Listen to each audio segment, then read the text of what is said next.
फळ साधनेचं हो, कष्ट आहेत त्याच्या मागं, कष्ट आहेत. वा अहंकार गेला तो का म्हणे देव झाला.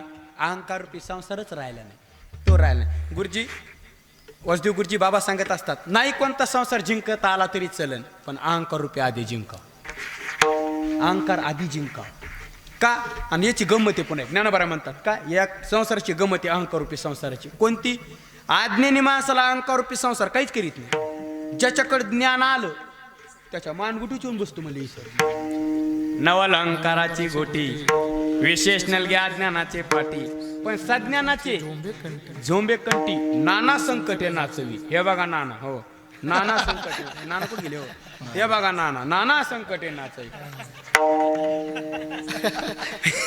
म्हणजे आज्ञानी माणसाला काहीच करीत नाही म्हणजे अहंकार पे संसार. ज्ञान आलं की त्याच्या मागच लागतो. मी तर अनेक वेळा उदाहरण देत असतो. एक जण 12 वर्ष अमेरिकेत राहिला.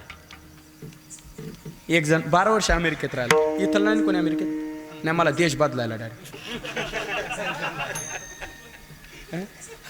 तुम्ही माहित वाटतं का ना, देश बदलतो चला दुसरा. हो एक जण 12 वर्ष जपान मध्ये राहिला. हो कशाला लांब जाऊ आपण त्याच्या पलीकडे, बरोबर आहे का नाही. म्हणजे कोणाला आपलं उदाहरण उद्या कोणाला लागलं नाही पाहिजे, बरोबर आहे का नाही.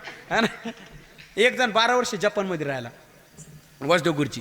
आणि गावात आला का खेड्यात आला की कोणी भेटलं की काय म्हणायचा, पट्ट्या 12 वर्ष जपान मध्ये राहिला, काय विचारायचं का, विचार असं म्हणायचं. म्हणजे अहंकार. 12 वर्ष जपान मध्ये राहिलो, विचार काय पण विचार. एक दिवस झाला, 2 दिवस झाले, पाहता पाहता 2 महिने झाले. वसदेव गुरुजी 2 महिने झाले. लोक भेटले की म्हणायचे, काय डोकं पिकवलं रे ना. एकमेकाला माहिती ना, काय डोकं जाम केलं. 12 वर्ष ह्याच्यात जपान मध्ये राहिला. तू राहिला तर राहिला, पण आम्हाला का परेशान करायचं. कोणी भेटलं की म्हणायचं, पट्ट्या 12 वर्ष जपान मध्ये राहिला, विचारा काय पण विचारा. असं तसं काय करावं. एक दिवशी गावामध्ये सभा भरली.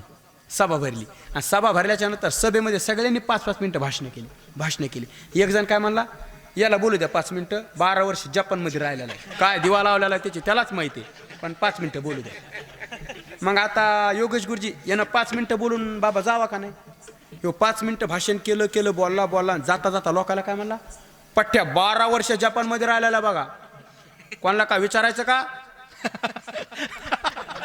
काय विचारायचं का, विचारा म्हणला. 12 वर्ष पट्ट्या जपान मध्ये राहिलेला आहे असा म्हणला. एक जणानं कोपऱ्यातून बुटवर केलं तिकडून, म्हणला मला विचारायचंय तुला. असं का, ये पुढे पुढे येत होता का, तेव्हा त्याला ते मधात लोक भेटायचे ना येताना, ते म्हणायचे त्याच्या कानात, चाललास ना याला काहीतरी अवघड विचार. का, कारण 2 महिन्यापासून यानं आमचं डोकं पिकवलंय, असं जाम करून टाकलंय. भेटलं की म्हणतो विचार याला काहीतरी अवघड विचार. मग तो येणारा म्हणला, मी पण त्याच उद्देशानं चाललोय, माझं डोकं पिकवलंय, आठवूनच चाललोय मला, आठवूनच. ई पुढं आला, ते जपानमधला पुढं आला, हे खेड्यातला पुढं आला. आणि पुढं आल्याच्या नंतर ह्या जपानमध्ये राहणारला काय म्हणला, त्याला म्हणला टप गुळगुळ गुळगुळ गुळगुळ गुळगुळ गुळगुळ बट बिया, हे कुठं झालंय सांग. ते जपान मधलं म्हणलं डबल सांग, परत सांग पुन्हा काय म्हणलं डबल सांग. त्याला कळत नाही ना. ते खेड्यातलं म्हणलं टप गुळगुळ गुळगुळ गुळगुळ गुळगुळ गुळगुळ बट बिया, हे कुठं झाले सांग.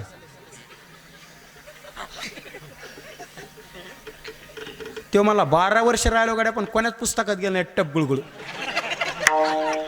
12 वर्ष राहिलो पण कोणाच पुस्तकात गेलं नाही मला टप गुळगुळ. आणलंच कुठून तू कळा ना मला. हो 5 मिनिटं थांबलो ते जपान मध्ये, 5 मिनिटं थांबलो. लोक खालून टाळ्या, वा कडूला असंच पाहिजे. आता सांग म्हणा टप गुळगुळ काय ते, सांग म्हणा आता टप गुळगुळ. उगा आलं तसं विचाराने आता सांग म्हणा टप गुळगुळ. त्याला याय ना यज्ञेश भाऊ, याचा झाला अपमान झाला 4 लोकात. अपमान झाल्या मग ते त्याच्यावर तापला, गरम झाला त्याच्यावर. कोणा, ते खेड्यातल्या. त्याला मला कुठून आलं रे टप गुळगुळचं, ते कुठून आलं साधी सांग. मग ते खेड्यातलं गरीब होतं, ते म्हणलं तू सांग ना, तू म्हणला ना मला काय पण विचारा. हे मला येत नाही, आता सांग तुझ्या कुठून आणलं असतं. अपमान केला माझा 4 लोकात, सांग कुठून आणलं असतं. मग ते खेड्यातलं होतं, ते म्हणलं काय नाही, आमच्या घराच्या मागं कवटाचं झाड आहे म्हणला. कवटाचं कौट नाही ते कवटीचं.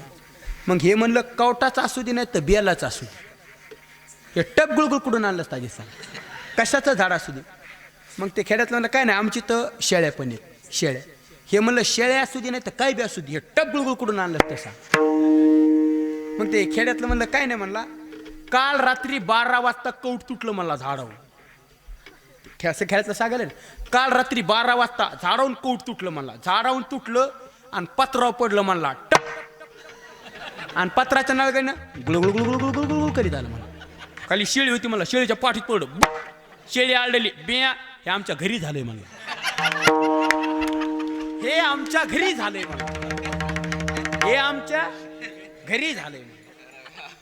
म्हणजे जपान मधला हे म्हणला हाय तुझ्या घरी झालं पण बेजारी माझी निघली ना. मग हा म्हणला तू म्हणतोसच का, मला विचारा काय पण.